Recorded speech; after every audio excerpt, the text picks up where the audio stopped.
दोस्तों, Indian constitution यानी कि भारतीय संविधान, इस संविधान के तहत हमें कुछ ऐसे अधिकार मिले हैं जिन्हें हम अपनी जिंदगी में कभी भी अप्लाई नहीं कर पाते। तो आइए जानते हैं इन संविधान के आर्टिकलों के बारे में जो कि आपकी जिंदगी में कुछ अलग ही मोड़ लाने वाले हैं। कुछ आर्टिकल ऐसे हैं जो आपको जानना बेहद जरूरी है। काफी मिडिल क्लास के लोग ऐसे होते हैं जिन्हें इस संविधान या इस चीज से कोई भी मतलब नहीं रहता और वो कानून के खिलाफ कोई भी एक्शन नहीं ले सकते। तो आइए जानते हैं आगे इस वीडियो में कि आखिर कैसे हम अपने आर्टिकल और अपने अधिकारों को अपनी जिंदगी में अप्लाई कर सकते हैं।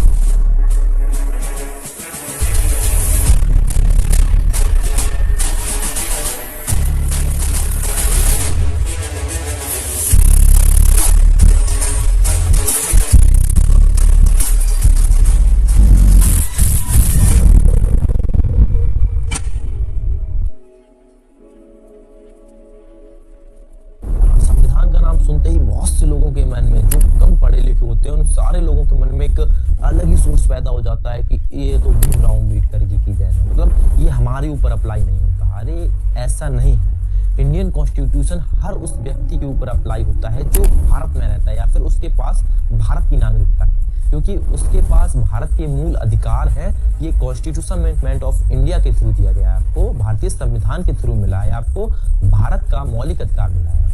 तो ये चीज बिल्कुल भी अपने दिमाग से निकाल दीजिए कि ये हमारे लिए अप्लाई नहीं करता, ये हम पर अप्लाई नहीं करता, ये हर उस व्यक्ति पर अप्लाई करता है जो भारत का नागरिक है। दोस्तों, बेसिकली अभी भी भारत में धर्म, जाति या फिर लिंग के आधार पर अभी भी भेदभाव किया जाता है, जबकि आर्टिकल 15 में तय कर दिया गया है कि कोई भी धर्म या जाति के आधार पर या फिर लिंग या फिर स्थान के आधार पर भेदभाव नहीं कर सकता है।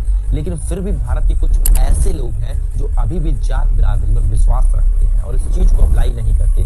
लेकिन ये कानून की नजर में एक अपराध है। अगर कोई भी व्यक्ति किसी भी व्यक्ति से जात बिरादरी या फिर धर्म के आधार पर कोई भी भेदभाव करता है तो वो कानून के खिलाफ है।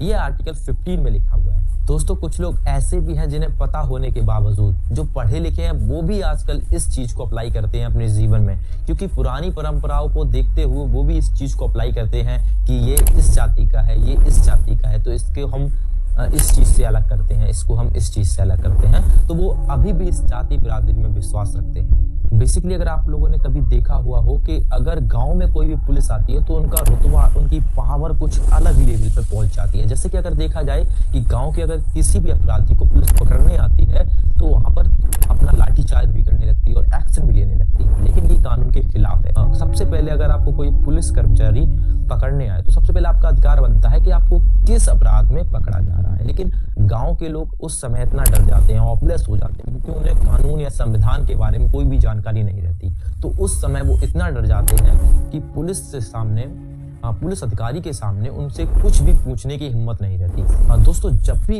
कोई पुलिसकर्मी आपको पकड़ने आता है किसी अपराध के लिए तो सबसे पहले एक प्रोसेस रहता है जिसमें सबसे पहले आपके फैमिली मेंबर को इन्फॉर्म किया जाता है कि आपकी फैमिली के इस मेंबर को इस अपराध के लिए गिरफ्तार किया जा रहा है, क्योंकि बिना इन्फॉर्मेशन दिए कोई भी पुलिसकर्मी आपको गिरफ्तार नहीं कर सकता।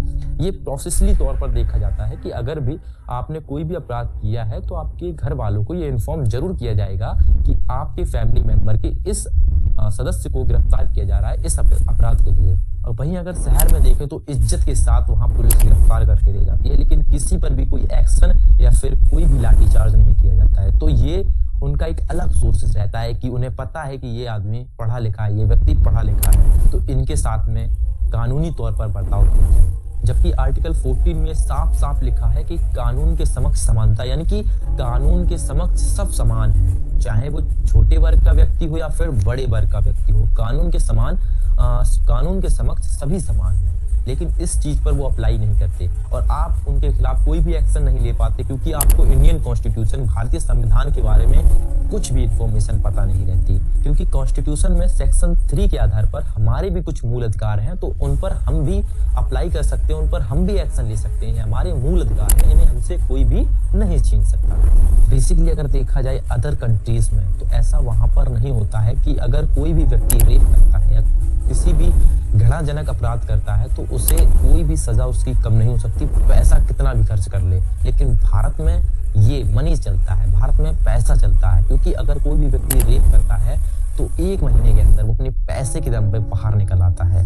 और फिर घृणाजनक अपराध करते रहता है। तो इस कंडीशन को देखते हुए भारत में इस चीज को अप्लाई करना चाहिए कि जो घृणाजनक अपराध करता है यानी कि रेप करता है तो उसे सजा या उम्र कैद की सजा उसके लिए बहुत कम है। जब रावण ने सीता को केवल सीता का अपहरण किया था तब तो उसका पुतला आज तक जलाया जाता है, लेकिन आज के युवा या आज की पीढ़ियों को देखते हुए इस चीज को इंश्योर किया जाए कि जो व्यक्ति रेप करता है उसके साथ क्या किया जाए, क्या उसको एक उम्र कैद की सजा देकर छोड़ दिया जाए? ऐसा नहीं होना चाहिए। तो आई होप गाइस वीडियो आपको अच्छी लगी होगी। अगर आपको वीडियो में इन्फॉर्मेशन अच्छी लगी तो वीडियो को लाइक करके चैनल को सब्सक्राइब कर दें। मिलते हैं नेक्स्ट वीडियो पे, तब तक के लिए जय हिंद, ऑल द बेस्ट, धन्यवाद।